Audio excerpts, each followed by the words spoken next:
কিন্তু মানুষ যতই বয়স ধরে রাখতে চাক এই দুনিয়ার জামিনে, সে কি তার বয়স লুকাতে পারে? আমার কলিজা টুকরা সিলেট, আওয়াজ করে বলেন, এই দুনিয়ার জীবনে বয়সকে ধরে রাখা যাবে? এই পাশে কোরাইশ, এই পাশে মুসলমানেরা। বিশ্বনবী জালামাই ভাষণ দিলেন, বললেন, কুমু ইলা জান্নাতিন আরদুহাস সামাওয়াতি ওয়াল আরদ উইদ্দাত লিল মুত্তাকিন। ও আমার সাহাবারা, ওই জান্নাতের দিকে ছোট,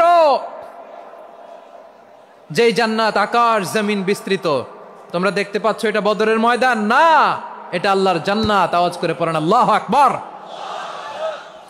বিশ্বনবী বললেন, ছোট ওই জান্নাতের দিকে, যে জান্নাতের বিস্তৃতি আকাশ জমিন বিস্তৃত।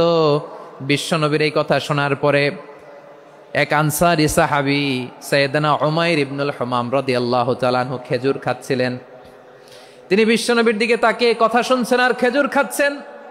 যখন বিশ্বনবী বললেন জান্নাতের দিকে ছোট, যে জান্নাত আকাশ জমিন বিস্তৃত, বিশ্বনবীর কথা শোনা মাত্র সাইয়েদনা উমাইর ইবনুল হুমাম বললেন বাহ বাহ। কি বললেন? বাহ বাহ, মানে চমৎকার, মাশাআল্লাহ, চমৎকার। আমরা ইদানিংকালে চমৎকার কিছু দেখলে ইংরেজিতে বলে ফেলি না, ওয়াও ওয়াও, বাহ বাহ, মাশাআল্লাহ। বিশ্বনবী বললেন, মা ইয়াহমিলুকা আলা কওলিকা বাহ বাহ ইয়া উমাইর। ও উমাইর, আমার এই কথা শুনে তুমি কেন বললা বাহ বাহ, চমৎকার চমৎকার কেন বললা? সাইয়েদনা উমাইর ইবনে হুমাম রাদিয়াল্লাহু তাআলা আনহু বললেন, ইয়া রাসূলুল্লাহ, আপনার এই কথা শুনে আমি বড্ড খুশি হয়েছি, আর আমি প্রত্যাশা করছি আমি যদি ওই জান্নাতের মালিক হতে পারি তাহলে কতই না ভালো হতো। সুবহানাল্লাহ বলেন। বিশ্বনবী বললেন, ছোট ওই জান্নাতের দিকে, যে জান্নাত আকাশ জমিন বিস্তৃত। আপনার এই চমৎকার মুখনিসৃত কথা শুনে আমার হৃদয়ের মধ্যে জান্নাতি হওয়ার বাসনা জেগে উঠলো, এজন্য বলেছি বাহ বাহ, আমি যদি ওই জান্নাতে যেতে পারতাম কতই না ভালো হতো। উমাইরের কথা শুনে বিশ্বনবী বললেন, ঠিক আছে উমাইর, জান্নাতে ঢোকার জন্য, এই জান্নাতের অধিবাসী হওয়ার জন্য যেহেতু তোমার এত আকাঙ্ক্ষা, আমি বলে দিলাম আনতা মিন আহলিহা, তুমি আল্লাহর ওই জান্নাতের অধিবাসী হবা। যাও উমাইর, তুমি ওই জান্নাতের অধিবাসী, ওই জান্নাতে তুমি ঢুকবা, তুমি জান্নাতি। তার মানে সহজ কথায় তুমি জান্নাতি। সুবহানাল্লাহ বলেন।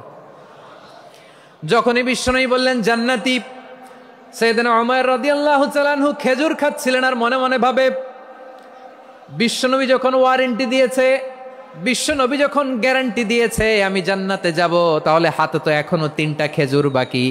এই 3টা খেজুর যদি খাই তাহলে জান্নাতে ঢুকতে দেরি হয়ে যাবে। সুবহানাল্লাহ পড়েন। হাতে কয়টা খেজুর? 3টা খেজুর। বিশ্বনবী বললেন, উমাইর আনতা মিন আহলিহা, তুমি ওই জান্নাতের অধিবাসী, তুমি জান্নাতি।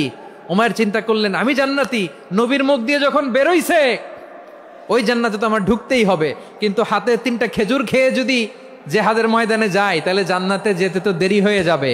এই চিন্তা আসা মাত্রই খেজুর 3টাকে তিনি ছুঁড়ে মারলেন, তলোয়ার বের করে আল্লাহু আকবার বলে বদরের ময়দানে ঝাঁপিয়ে পড়লেন। আল্লাহর শত্রুদেরকে কচুকাটা করে এক পর্যায়ে শাহাদাতের সুধা পেয়ে নিজেও জান্নাতি হয়ে গেলেন। পড়েন সুবহানাল্লাহ।